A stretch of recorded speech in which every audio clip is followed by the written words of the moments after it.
Então, a minuta de GLO é um texto de verdades que não saiu do papel. Isso é que é interessante.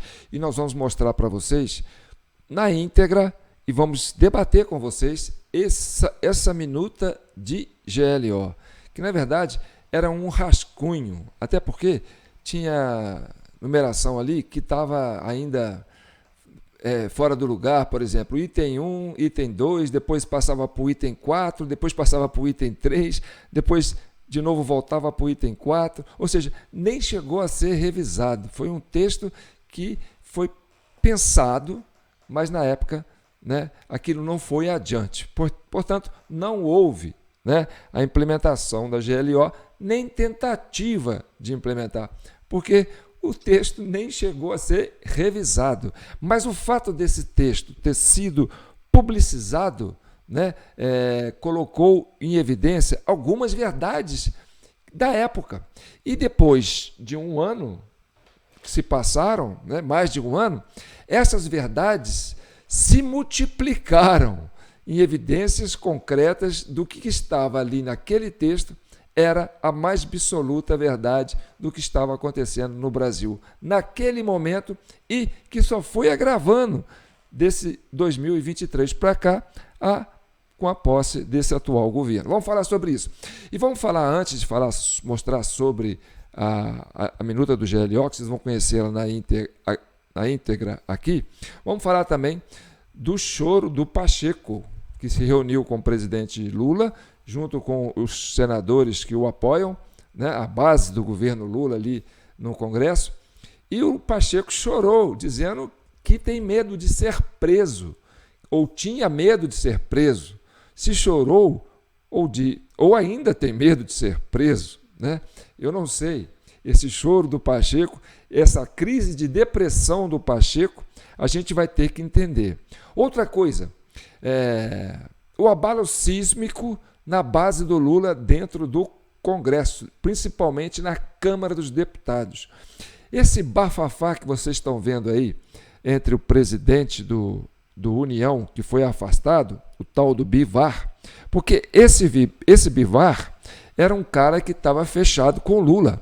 A União tinha 3 ministérios e é a segunda maior, né, o segundo maior bloco dentro do partido, dentro do Congresso, né? Primeiro o bloco do PL, depois o bloco do União, que é o partido do presidente da Câmara, Arthur Lira, né? E esse pega-pra-capá entre o presidente Bivar e outro integrante do PL, ou do União, e que teve até incêndio na casa do cara, não do presidente desse Bivar, né? Aconteceu um incêndio na casa do desafeto dele, né? Parece que do desafeto e da irmã do desafeto, junto lá em Pernambuco. Então, a situação ali é o seguinte: você tem, né, um período eleitoral chegando, o União, para quem não sabe, é o antigo PSL, que o Bolsonaro inchou ele dentro do Congresso, né, dentro da Câmara dos Deputados, a sua primeira campanha. Então, o PSL ainda tem um rescaldo de direita, né, junto com o PP, e eles formaram um bloco, e esse bloco é um bloco de direita, só que esse bloco quer sair fora da base do Lula. E aí, a questão do impeachment está cobrando isso. Olha, o governo está desgovernado, é um caminhão em queda, descendo ladeira sem freio, e nós vamos ficar nessa carroceria, nós vamos ficar, né, nesse caminhão desgovernado em pleno período eleitoral. Bolsonaro com essa popularidade enorme, o Lula não pode nem sair de casa, é um cara que está desprestigiado.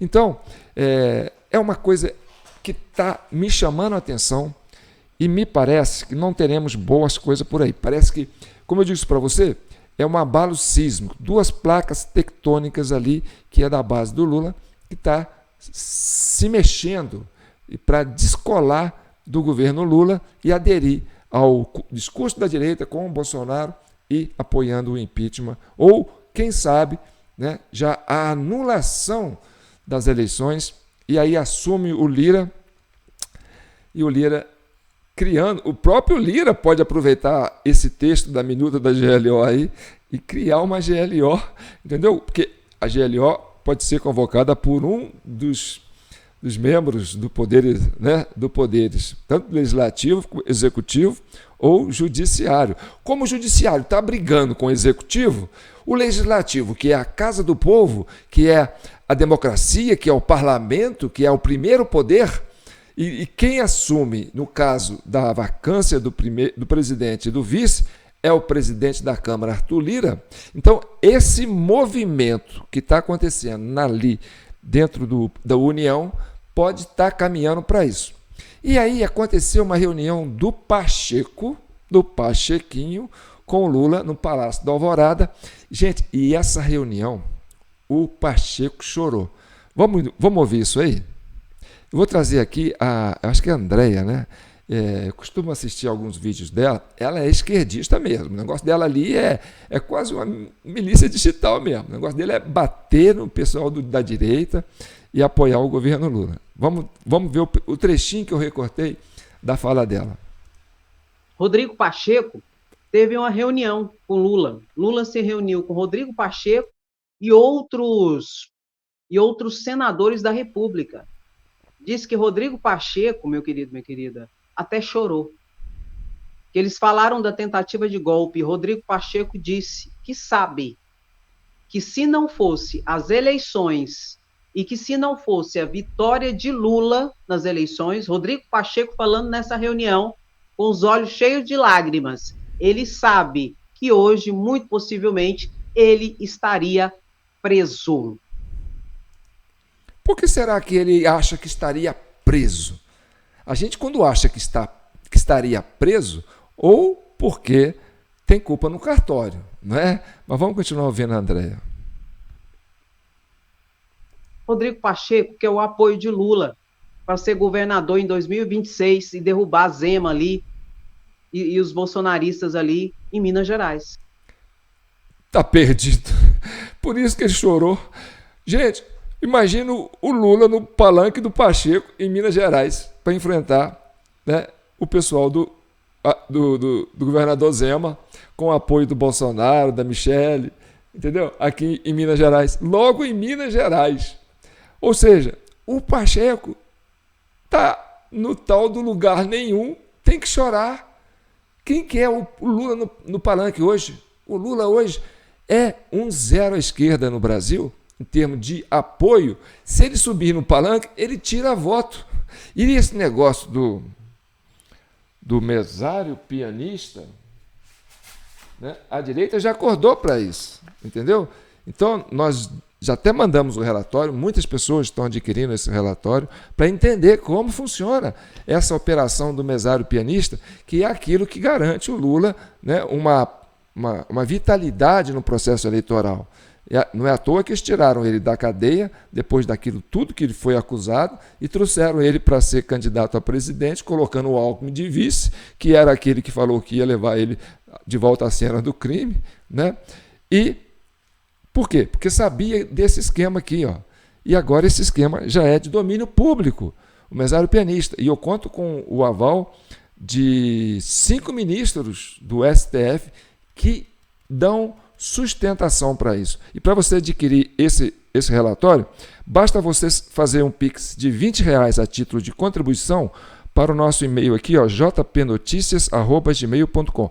Pega esse recibo, envia para o nosso WhatsApp 3299618000 e aí a gente envia para você em forma de PDF esse relatório do mesário pianista, tá certo? E aí você vai receber também a minuta do GLO, que também nós acoplamos ao nosso relatório. Você vai fazer parte, né, do nosso grupo de atualizações do relatório. Toda vez que a gente tiver algo novo acrescentado, você recebe também neste grupo, né, as atualizações em PDF para você manter e conhecer, porque nós estamos no vídeo 211 da CCI. A CCI é a Comissão Cidadã de Inquérito, que foi criada para chegar à verdade e pacificar o país, tá certo? Nossa proposta é essa. Então vamos continuar aqui escutando a Andréia para ver aonde que nós vamos chegar com esse raciocínio da Andréia.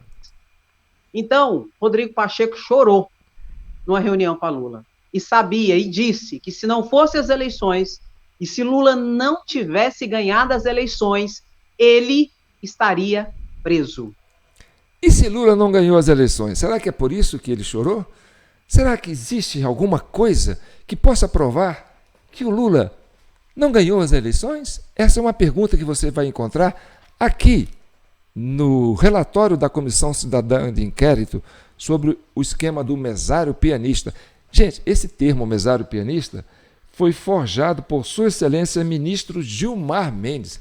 E aqui tem um relatório completo sobre tudo o que aconteceu nas eleições de 2022. Você chegando a esse relatório, você vai entender se o Lula ganhou ou não, porque teve mais de 4 milhões de votos após as 17 horas. Como a diferença de 17 até as 23 horas e 59 minutos tinha votos sendo registrados. Os logs das urnas revelaram isso. Então, desses 4 milhões de votos, mais de 4 milhões de votos que aconteceram após o horário eleitoral, será que esses votos foram todos para o Lula? E será que isso fez com que o Lula ultrapassasse o Bolsonaro e ainda deixasse uma margem de segurança para não dar reclamação? Tipo 1 e pouco %? Tá certo? Então, essa verdade que nós estamos trazendo para você, você só vai conseguir aqui na Comissão Cidadã de Inquérito, criada para chegar à verdade e pacificar o país.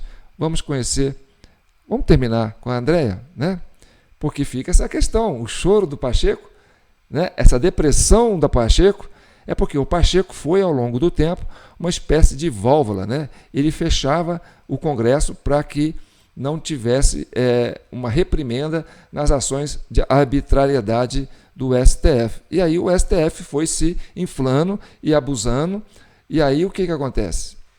O Pacheco segurou, né, essas ações do STF. Então, ele é um personagem vital dentro desse processo. Por isso que ele está em depressão, por isso que ele chorou. Vamos ver, vamos terminar com a Andréia aqui e a gente volta. Por quê, André? Porque ele é presidente do Congresso Nacional.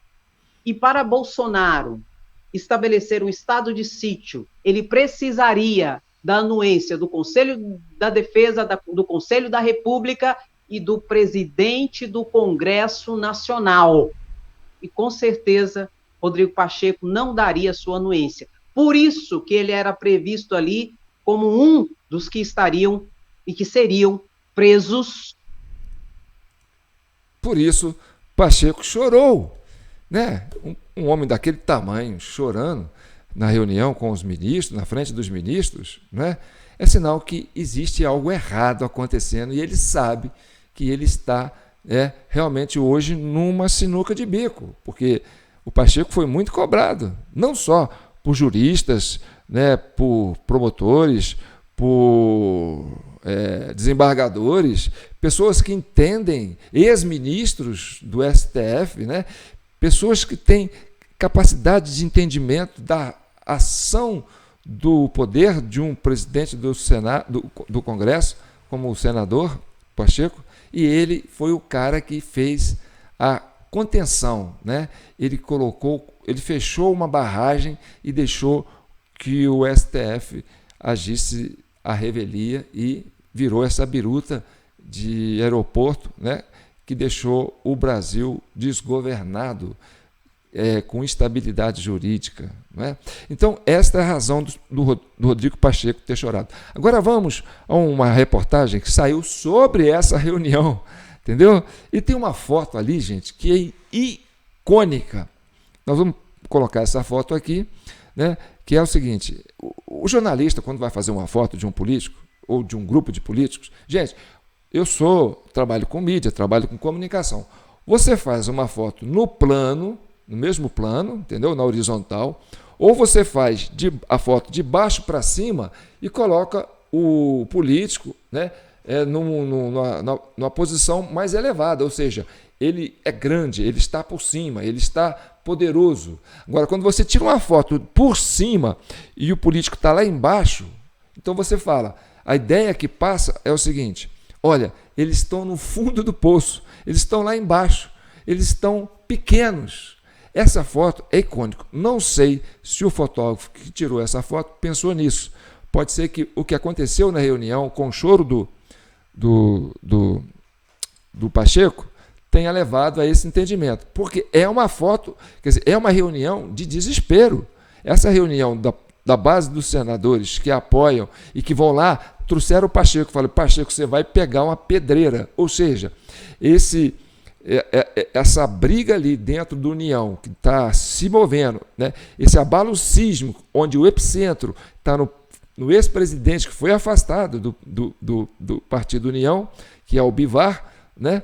Porque o Partido União é um bloco, é como se fosse uma placa tectônica, ela vai se mover para o lado da direita e vai juntar com o PL. E aí já tem um recorde de assinatura de impeachment do Lula. E nesse ano de eleição, que o Lula está com o índice lá embaixo de popularidade e o povo já foi para a rua, todos os ingredientes apontam para a queda do governo Lula, tá certo? E como só estava o Pacheco, não estava o Lira, e a briga está lá no partido do Lira, ou seja, existe algo muito grande que pode acontecer.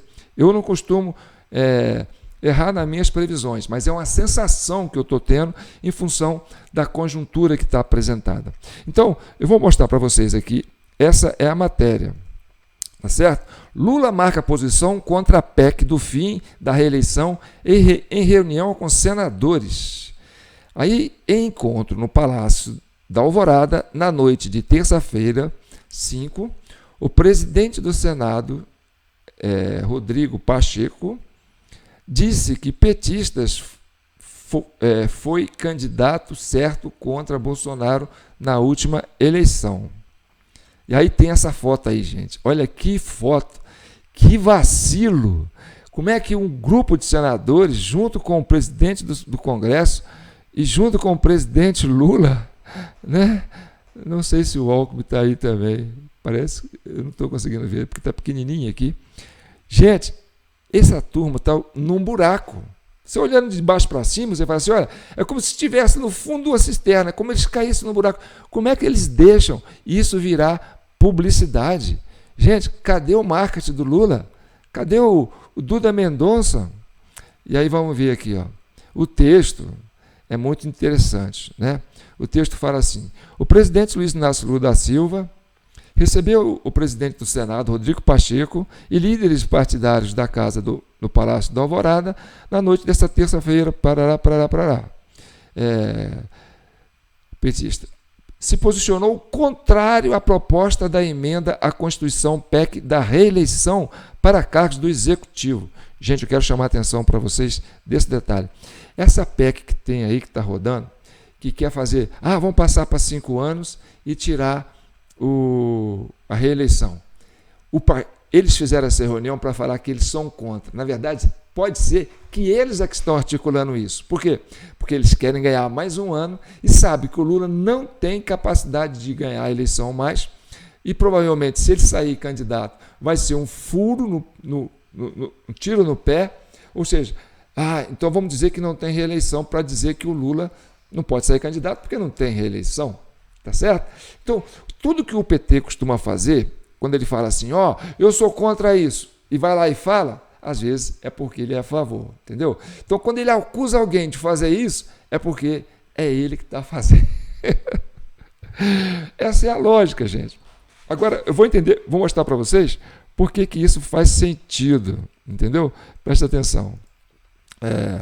O argumento do presidente seria o curto tempo para que o projeto de governo seja desenvolvido. A PEC é articulada desde o fim do ano passado por Pacheco. Pacheco é como diz assim, eles falam, né, que é o pano de chão do Lula, né, o cara que fica lá para limpar a sujeira do Lula. Mas, enfim, Pacheco que defende que a reeleição não é benéfica para o país e deverá ser apresentada pelo senador Marcelo Castro, MDB do Piauí. Você quer mais o quê? E aí ele vai falar que é contra. Lógico que não, é eles que estão trazendo isso. Imagina, se tem uma eleição e o Bolsonaro recupera a sua elegibilidade. Lógico que ele vai ganhar de braçada. Imagina, o Bolsonaro já teve um mandato, se ele ganhar de novo, ele vai poder se candidatar, né, porque não é 2 mandatos consecutivos, aí é 3 mandatos do Bolsonaro, eles não vão aguentar, entendeu? Então, isso aí é para inglês ver. Aí vem, mesmo com a discordância no tema, Pacheco e Lula desfrutam de um bom momento na relação, com o senador sendo um dos principais fatores na articulação das propostas do governo. Faça-me o favor, né? No jantar de ontem não foi diferente. De acordo com boatos, Pacheco teria dito que Lula, em 2022, foi o candidato certo na hora certa e que ele foi essencial para a manutenção da democracia. E aí o Pacheco chora, com medo de ser preso. Né? Você vê que tem uma defasagem de lógica nisso tudo aí? Né? E o Pacheco está deprimido, por quê? Porque a pressão está crescendo, o Lula está decadente e o Congresso está avançando. A Câmara dos Deputados está avançando. Existe ali esse movimento no União ali que realmente pode refletir na queda do Lula, e o Lira pode vir aí com toda a força. Vamos continuar assistindo aqui. Agora, gente, essa é a foto. Vou mostrar a foto para vocês, já é assim, uma forma de arte, mostrando que o governo está no fundo do poço. Vejam bem, olha só, entendeu? Pacheco chorou achando que seria preso. O governo Lula experimenta o fundo do poço.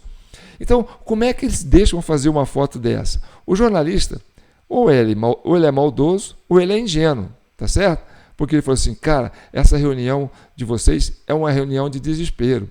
O Pacheco chorando, dizendo que apoia o Lula e estou fechado com o Lula, e que tem medo de ser preso, tinha medo de ser preso. Agora, o que acontece?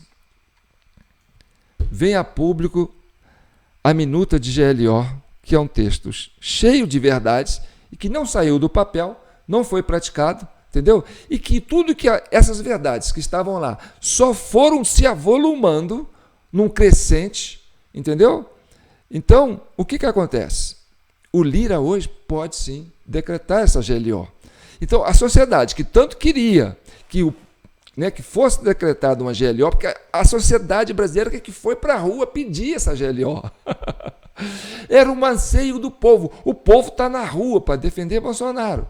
E aí o Alexandre de Moraes publica o texto, as verdades do texto, que não chegou a ser aplicada na hora e a coisa foi ganhando um volume agora insustentável.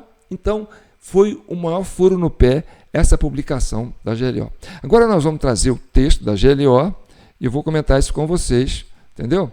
E já vou dizendo para vocês, caso vocês queiram adquirir esse texto em PDF, tá certo? Esse texto vai estar junto com o nosso, quando você fizer o Pix para adquirir o nosso relatório, né, do Mesário Pianista, aí nós vamos mandar também 2 arquivos em PDF, um é esse aqui, o outro é da GLO. E aí vocês vão ver, porque agora todo mundo vai ter uma minuta do golpe, né? Porque ficou público, saiu em todas as mídias, é o assunto do momento. Eu vou ter uma minuta do golpe, você vai ter uma minuta do golpe, todo mundo vai ter, o Brasil inteiro vai ter a minuta do golpe. Aí, o que o Alexandre de Moraes vai querer fazer? Bem, eu o tornei público, eu mandei para todo mundo, agora eu tenho que mandar prender todo mundo, porque todo mundo tem uma minuta de golpe, o Brasil inteiro tem minuta de golpe, ou eu prendo o Brasil, ou o Brasil me prende. Como é que eu fico nessa história? Alguém tem que dar uma saída para o Alexandre de Moraes. Então vamos conhecer a minuta da GLO, tá certo? E vamos ler junto. Vocês vão ver que isso aqui é um texto de verdades que não saiu do papel. Talvez deveria ter saído, né? Ou pode sair agora, que a situação está complicada, né? Vamos entender. Então vamos lá. Esboço de decreto de garantia da Lei da Ordem GLO de intervenção no TSE. Gente, não é um golpe, não era uma intervenção no Brasil, era uma coisa pontual. Por quê? Porque existia uma desordem dentro do processo eleitoral ali, e essa era a preocupação da época. Então vamos lá. O texto: ordem e progresso, o lema de nossa bandeira requer nossa constante luta pela segurança jurídica e pela liberdade no Brasil, uma vez que não há ordem sem segurança jurídica, nem progresso sem liberdade. Nossa Constituição Federal de 1988, a Constituição Cidadã, reúne normas gerais favoráveis à segurança jurídica e à liberdade da sociedade brasileira, na medida em que direitos e garantias como o direito à vida, à liberdade e à igualdade, princípios fundamentais como o devido processo legal, o contraditório e a imparcialidade, e remédios constitucionais como habeas corpus ou habeas datas, foram criados pela Constituição em linha com os interesses de todos os membros da sociedade brasileira. Gente, de um ano para cá, tudo isso foi feito de forma assim abusada, né? Então, o que estavam sendo cobrado antes, hoje piorou. Então, sem dúvida, continuando, sem dúvida, neste contexto, a ideia da justiça para o direito do Estado presume que o poder emana do povo e que a realização da justiça é um imperativo para a sociedade e os agentes públicos. É dizer, numa perspectiva constitucional, a ideia de justiça para o direito depende de leis justas e legítimas no Estado democrático de direito, assim como de decisões judiciais justas e legítimas. Para tanto, devemos considerar que a legalidade nem sempre é suficiente. Por vezes, a norma jurídica ou a decisão judicial são legais, mas ilegítimas por se revelarem injustas na prática. Isto ocorre quase sempre em razão da falta de constitucionalidade, notadamente pela ausência de zelo à moralidade institucional na conformação com o ato praticado. Então, esse é o texto da minuta de GLO que foi escrita na época e que eles atribuem isso como se fosse uma minuta de golpe, que na verdade não tem nada de golpe. Continuando. Devemos lembrar que a Constituição Federal de 1988 inovou ao prever expressamente o princípio da moralidade, no caput de seu artigo 37. Este princípio constitucional, de inspiração humanista e iluminista, surgiu na jurisprudência do Conselho de Estado francês há mais de 100 anos como forma de controle para o desvio de finalidade na aplicação da lei. Além de seu reconhecimento e aplicação na França, o princípio da moralidade também vem servindo de baliza para o exercício dos agentes públicos em outros países. A evidência, de forma louvável e pautada por este precedente, a Constituição Federal de 1988 converteu a moralidade em fator de controle da legalidade, inclusive quanto à interpretação e aplicação do texto constitucional e de suas lacunas, justamente para conferir a justa e esperada legitimidade aos atos praticados pelos agentes públicos do Executivo, do Legislativo e do Judiciário. Bem, eu estou lendo trechos da minuta de golpe, tá certo? Que eles chamam de minuta de golpes, mas na verdade é o texto da GLO que foi escrito, mas que não saiu do papel. Continuando. Devemos lembrar que a Constituição Federal de 1988, deixa eu mudar, insta a dizer que o princípio da moralidade institucional presume a probidade de todo e qualquer agente público, ou seja, sua honestidade e lisura. Ele proíbe o desvio de finalidade, enquanto a arbitrariedade supralegal. Enfim, não permite que leis ou decisões injustas sejam legitimadas por atos autoritários e afastados do marco constitucional. Então vamos para a próxima parte. Deixa eu mudar aqui. De modo geral, todo servidor público, seja ele um ministro do Supremo Tribunal Federal ou um gari de uma cidadezinha do interior, deve atuar sempre de acordo com o princípio da moralidade institucional. Deve atuar de forma íntegra e legítima, sempre de acordo com a justa legalidade.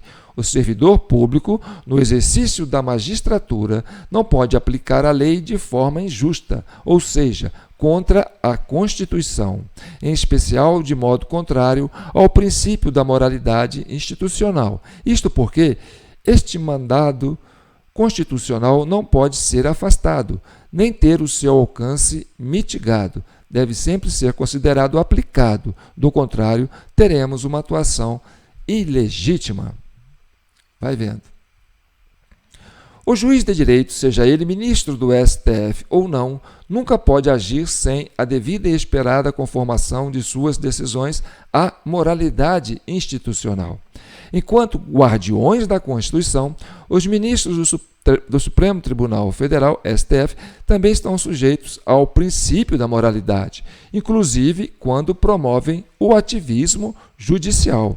Aliás, o desmedido ativismo judicial e a aparente legalidade, desprovidas de legitimidade, contrárias ao princípio da moralidade institucional e, assim, injustas, não podem servir de pretextos para a desvirtuação da ordem constitucional pelos tribunais superiores.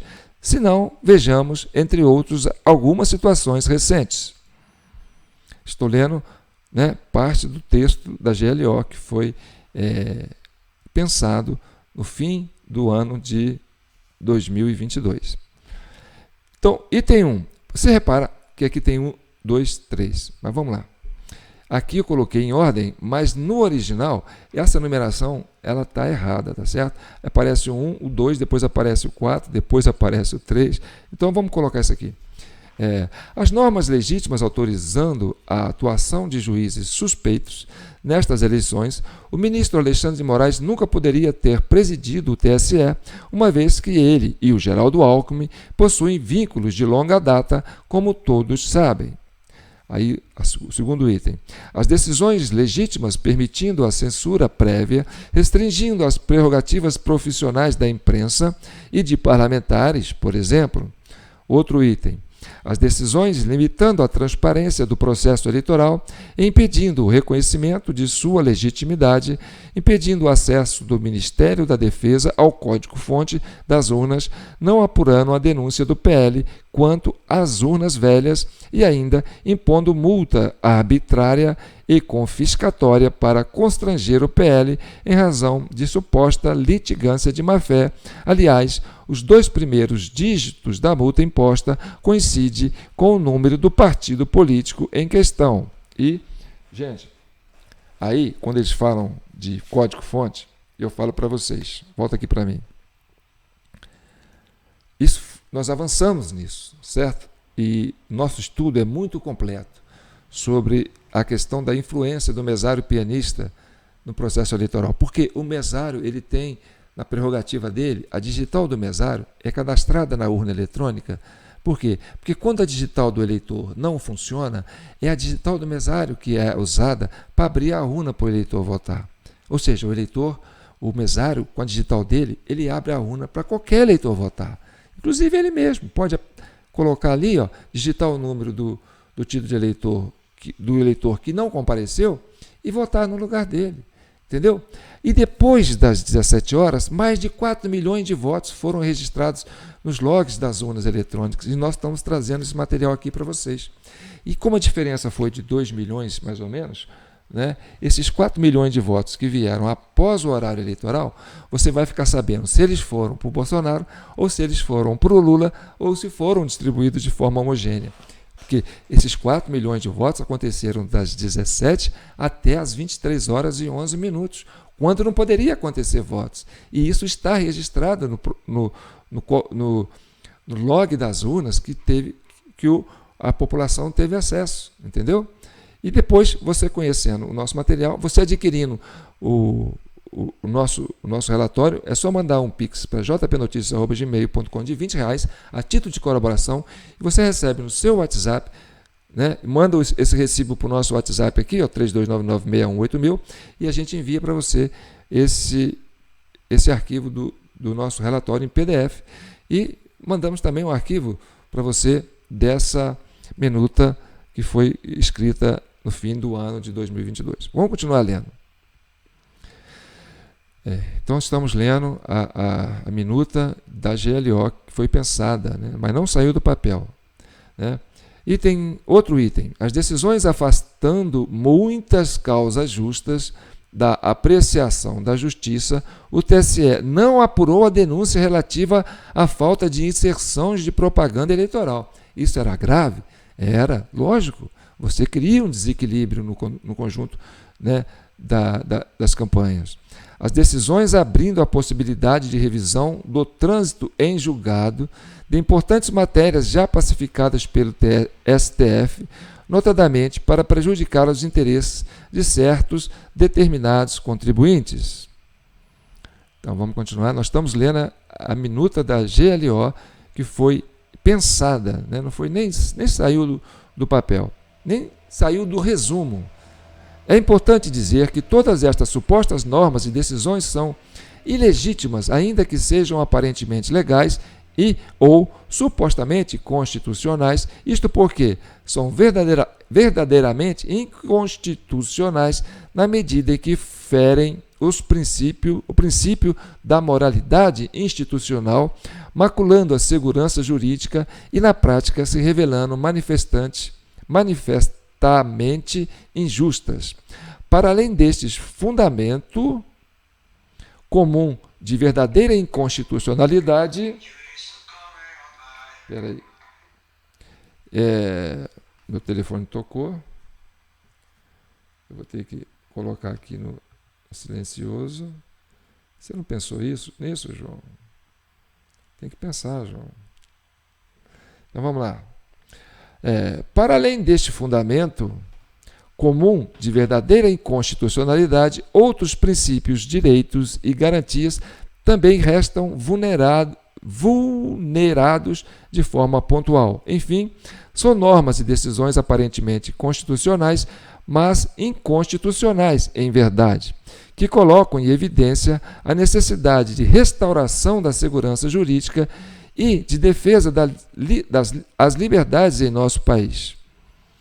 Então, vamos continuar avançando.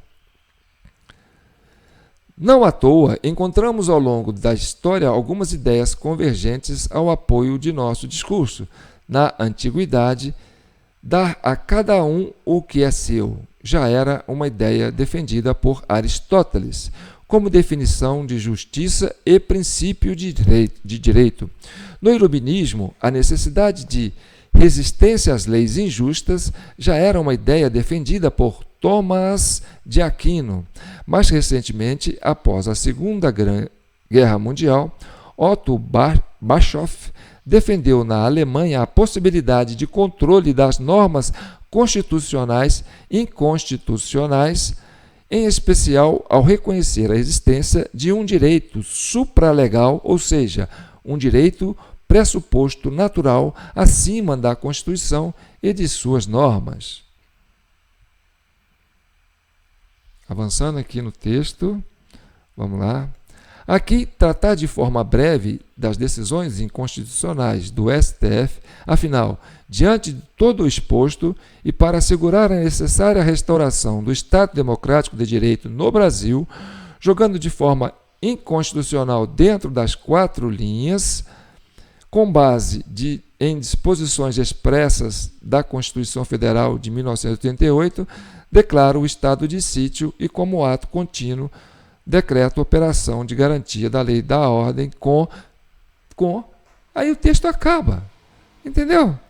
Eu fiquei curioso porque o texto acaba sem acabar, ou seja, era uma obra inacabada, gente, mas era uma verdade que estava sendo colocada, e essa verdade continua imperando e agravando nesses últimos anos. Daí o choro do Pacheco, daí a ação, né, do abalo sísmico na Câmara dos Deputados com, né, essa briga lá dentro do União, que União agora vai ficar mais independente. São 3 ministérios, tá certo?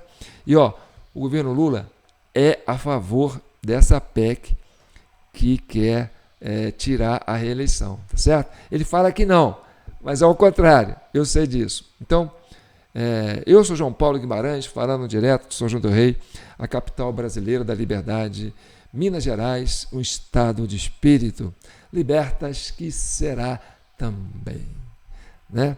Ou libertas ainda que tardia. Esse é o vídeo 211 da CCI, gente.